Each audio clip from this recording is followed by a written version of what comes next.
அனைவருக்கும் வணக்கம். இன்றைக்கி நம்ம எதை பற்றி பார்க்க போகிறோம் அப்படின்னு பார்த்தீங்கன்னா,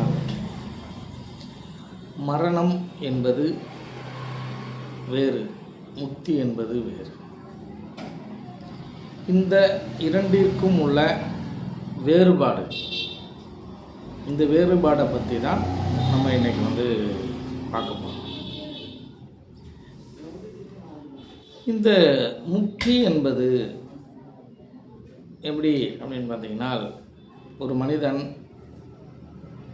தான் இந்த பிறப்பை அறுக்க வேண்டும், இந்த வாழ்க்கை என்பது மிகவும் மோசமானதாக நான் உணர்கிறேன், மிக துன்பமாக இருக்குது, இந்த இன்பம் என்பது மிக மிக குறைவாக இருக்குது.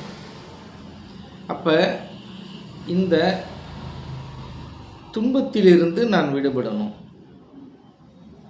துன்பம் அதிகமாக இருக்குது, இன்பம் குறைவாக இருக்குது. அப்போ இந்த துன்பத்திலிருந்து நான் விடுபடணும்.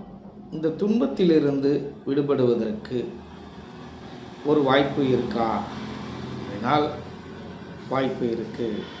அதுதான் நாம் என்ன சொல்லுவோம், விடுதலை அப்படின்னு சொல்லுவோம். வீடு பேறு பெறுதல் அப்படின்னு சொல்லுவோம், முக்தி அடைதல் அப்படின்னு சொல்லுவோம். பல பேர் அதுக்கு இருக்குது. நம்ம அதை பலவாக பார்க்குறோம். இப்படி இருக்கும் பட்சத்தில் யோக மார்க்கத்தில் நாம் முக்தி அடைவதற்கான வழிமுறையை தெரிந்து கொள்ள வேண்டும். அந்த வழிமுறைகளை நாம் தெரிந்து கொண்டு அதன் வழியில் நாம் பயணித்தோம் அப்படின்னு கேட்டிங்கனால் இந்த முக்தியை நாம் அடைந்து விடலாம். அதற்கு நமக்கு ஒரு சரியான ஒரு வழிகாட்டியும் அதற்கான ஒரு சரியான பயிற்சியும் நமக்கு தேவைப்படுது. அதை நீங்கள் தெளிவாக தெரிஞ்சுக்கணும். அப்போ சரியான பயிற்சி யார் கற்றுத் தருவாங்க அப்படிங்கிறது மிகப்பெரிய கேள்விக்குறியாக இருக்குது. அது மட்டும் இல்லாமல் நீங்கள் ஒரு நல்ல குருவை தேர்வு செய்வது என்பதும் இங்கே தேவையாக இருக்குது. நல்ல குருநாதர்கள் கண்டுபிடிப்பதற்கு அனுபவம் உங்களுக்கு தேவை என்று நம்ம ஏற்கனவே பதிவிட்டிருக்கோம். அப்போ நல்ல குருவை நீங்கள் கண்டுபிடிக்க வேண்டுமென்றால் அதற்குமே நீங்கள் இந்த யோகத்தை பற்றி தெரிந்து வைத்திருக்க வேண்டும். அப்போ ஒரு நல்ல குருவை தேர்வு செய்து அவரிடம் இந்த வாசி யோகத்தை பயின்று நீங்கள் பாவம் புண்ணியங்களில் ஈடுபடாமல், இல்லை என்றால் புண்ணியத்தை மட்டும் செய்யணும், சொல்லாலும் செயலாலும் வாக்காலும் இப்படி புண்ணியத்தை மட்டும் செய்து கொண்டு இந்த பாவத்தை முழுமையாக நீக்கி என்ன பண்ணும், உங்களுடைய வாழ்க்கை பயணம் இருக்கும். அதுக்கு அடுத்தாற்போல் அந்த நல்ல குருநாதரிடம் அந்த வாசி யோகத்தை பயின்று நாம் தீவிரமாக பயிற்சியை நாம் செய்ய வேண்டும். அப்படி செய்தால்தான் இந்த முக்தி அடைவதற்கான வாய்ப்பு இருக்குது. அப்படி இல்லைன்னா வாய்ப்பு இல்லை. இப்படி இந்த முக்தியை நோக்கி பயணிக்கும் நபர்கள் தன்னுடைய வாழ்க்கையை உணர்ந்தும் வெறுத்தும் இன்பம் துன்பங்களை வேண்டாம் என்ற முடிவுக்கு வரும்பொழுது அவர்கள் அந்த முக்தியை முழுமையாக ஆசைப்பட்டு ஏற்றுக்கிறாங்க. எனக்கு இது தேவை அப்படின்னு சொல்லிட்டு அவங்க விருப்பத்தோடு ஏற்றுக்கிறாங்க. இதுதான் முக்தி நிலை.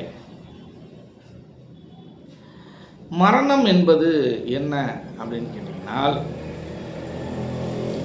நாம் ஏற்றுக்கொள்ளாத ஒரு விஷயம். மரணம் என்பதை நம் மனிதர் கூட்டம் என்னைக்காவது மரணமே வா அப்படின்னு ஆசையோட ஏற்றுக்கிற கூட்டம் இங்கே இருக்கா அப்படின்னு நீங்கள் பார்த்தீர்களேயானால் இல்லை என்றே நீங்கள் சொல்லலாம். அப்படிப்பட்ட கூட்டம் இங்கே இல்லை. யாருக்கு இந்த மரணத்தை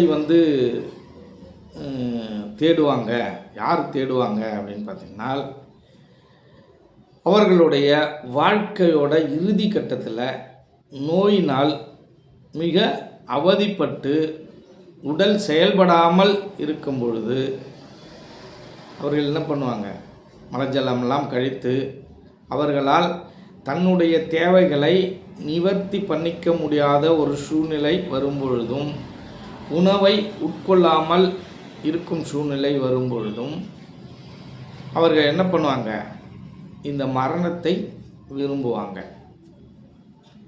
வேற யாராவது இந்த மரணத்தை விரும்பி இருக்கிறார்களா அப்படின்னால் விரும்புவதில்லை.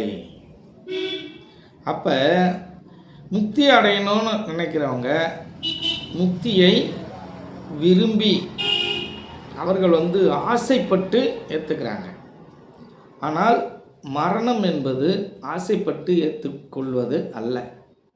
ஒரு சில பேருக்கு தானாகவோ இல்லை ஒரு விபத்து காரணமாகவோ பலவிதங்களில் மரணம் சம்பவிக்கும்.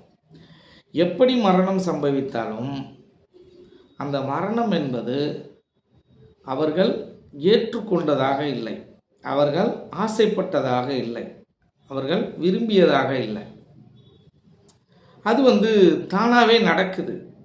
நான் ஆசைப்படலை, நான் அதை விரும்பலை, அது தானாக வருது. அப்போ நம்ம அதை தவிர்க்க முடியுமா அப்படின்னால் தவிர்க்க முடியாது. அப்போ மரணம் என்பது நோய் வாய்ப்பட்டோ இல்லை நாம் விரும்பாத போதோ அது தானாக நடக்கும் ஒரு சம்பவம். ஆனால் முக்தி என்பது அப்படி இல்லை. நாம் விரும்பி அதை நேசித்து அதை அடைவதற்கான தீவிரமான முயற்சி எடுத்து அந்த பயிற்சியை நாம் அந்த பயிற்சியை தீவிரமாக செய்து நாம் மேல்நிலையை அடைந்து சமாதி அடையும் அந்த நிகழ்வையே நம்ம என்னென்ன சமாதி அடையும் அந்த நிகழ்வையே நம்ம என்னன்னு சொல்லுவோம் அப்படின்னு கேட்டிங்கன்னா, அதை தான் நம்ம முக்தின்னு சொல்லுவோம். முக்தி என்பது நாம் ஆசைப்பட்டு ஏற்றுக்கொள்வது. மரணம் என்பது யதார்த்தமாக நடப்பது, நான் ஆசைப்படாமல் என்னை தழுவது. முக்தி என்பது உடலில் எந்தவிதமான வலியும் இல்லாமல், எந்தவிதமான துன்பமும் இல்லாமல், நோய்வாய்ப்படாமல் அதை தானாக இந்த நாளில் இந்த நேரத்தில் நான் சமாதி அடையப் போகிறேன் என்று சொல்லிக்கொண்டும் சமாதி அடையும் நபர்கள், முக்தி அடையும் நபர்கள் இருக்காங்க. சொல்லாமலும் சமாதி அடையும் நபர்கள் இருக்காங்க. இப்படி பல விதத்தில் இருக்காங்க. ஆனால் இந்த மரணிப்பவர்கள் அப்படி சொல்ல முடியுமா அப்படின்னால், அவர்களுடைய இறுதி கட்டம் வரும்பொழுது அவர்களால் சொல்ல முடியும், நான் இருக்க மாட்டேன்.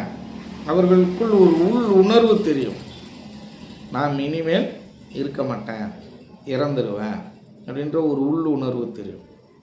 அப்படி உள்ளுணர்வு தெரியும் போது உடல் அவஸ்தைப்பட்டு மலஜலம் கழித்து பலவிதமான துன்பங்களை பட்டு மற்றவர்கள் நம்மளை வெறுத்து அருவருப்பு பட்டு நாம் மரணிப்போம். இவை இரண்டும் தான் முக்திக்கும் மரணத்திற்கும் உள்ள வித்தியாசம் என்பதை நீங்கள் தெளிவாக தெரிந்து கொள்ள வேண்டும்.